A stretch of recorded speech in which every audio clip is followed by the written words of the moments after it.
জাতীয় প্রেস ক্লাবে শিক্ষক সমাবেশ এবং সচিবালয় অভিমুখে পদযাত্রার জন্য সারা বাংলাদেশ থেকে সমস্ত শিক্ষকগণ এখানে উপস্থিত হয়েছেন। বিশেষ করে স্বাধীনতার 54 বছরেও আজকে শিক্ষক সমাজ আজকে বিভিন্ন বৈষম্যের শিকার। বিশেষ করে সরকারি যারা চাকরি করে তারা সরকারি নিয়মে যে বাড়ি ভাড়া পায় তার তুলনায় আমাদের মাত্র নগণ্য 1000 টাকা মাসে বাড়ি ভাড়া দেওয়া হয়। সরকারি চাকরিজীবী যারা আছেন তাদেরকে 1500 টাকা মেডিকেল ভাতা দেওয়া হলেও আমাদেরকে মাত্র 500 টাকা মেডিকেল ভাতা দেওয়া হয়। এবং অন্যান্য যে ভাতাগুলো আছে সেগুলো সরকারিদের দেওয়া হলেও আমাদেরকে শ্রান্তি বিনোদন ভাতা এটা আমাদের দেওয়া হয় না। তারপরে উৎসব ভাতা সরকারি আলাদের 100% দেওয়া হলো, আমাদের বিগত বছর দেওয়া হয়েছে 25%। এই বছর মাননীয় শিক্ষা উপদেষ্টা মহোদয় বিশেষ নির্দেশনায় বছর 25 থেকে 50 উত্তীর্ণ করা হয়েছে। তাও সরকারি তাদের 100% দেওয়া হলে আমাদের দেওয়া হয় মাত্র 50%। এরকম অনেক বৈষম্য আছে। এই বৈষম্যের বিরুদ্ধে সারা বাংলাদেশ সকল সেক্টরে এখন যেহেতু স্বেচ্ছা তার ধারাবাহিকতা আমরা আজকে বৈষম্য দূর করার জন্য সারা বাংলাদেশের শিক্ষক সমাজ আজকে জাতীয় প্রেস ক্লাবে আমরা একত্রিত হয়েছি। আমরা সকল এই যে বৈষম্যকে দূর করে জাতীয়করণ ঘোষণার দাবিতে আজকে আমরা এখানে এসেছি। এই দাবি পূরণ না হওয়া পর্যন্ত আমরা এই জাতীয় প্রেস ক্লাব এখানে আমরা পরিত্যাগ করব না। আমরা আমাদের দাবি আদায় করি বাড়ি ফিরবো। জাতীয়করণ, এক দফায় এক দাবি জাতীয়করণ। কেন জাতীয়করণ?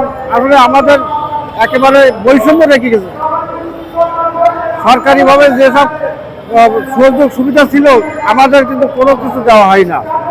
এই জন্য আমরা কিন্তু এক জায়গায় সমবেত হয়েছি যাতে আমাদের অন্তত পথটা ভালোভাবে চলতে পারি এবং ঠিক মতো পয়সা যদি না পাই তাহলে দেখা যাচ্ছে ঠিক মতো শিক্ষাদানে পাঠদানে মনোনিবেশও করা যায় না। এটা মনে খুব দুঃখ থাকে।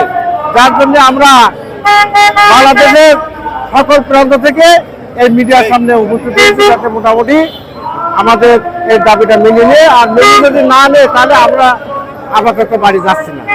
শিক্ষা জাতি যেহেতু মেরুদণ্ড, শিক্ষকদের মেরুদণ্ড শক্ত করার জন্য জাতীয়করণ ছাড়া কোনো ব্যবস্থা হবে না।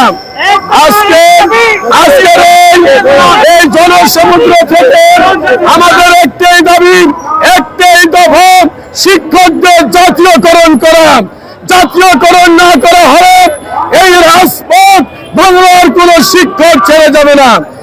আর আরেকটা ঘোষণা রয়েছে, যদি আজকের মধ্যে জাতীয়করণের ঘোষণা দেওয়া হয় আগামীকাল থেকে বাংলাদেশের সমস্ত শিক্ষা প্রতিষ্ঠানে তালা ঝুলিয়ে দেওয়া হবে এবং শিক্ষা কার্যক্রম বন্ধ করে দেওয়া হবে।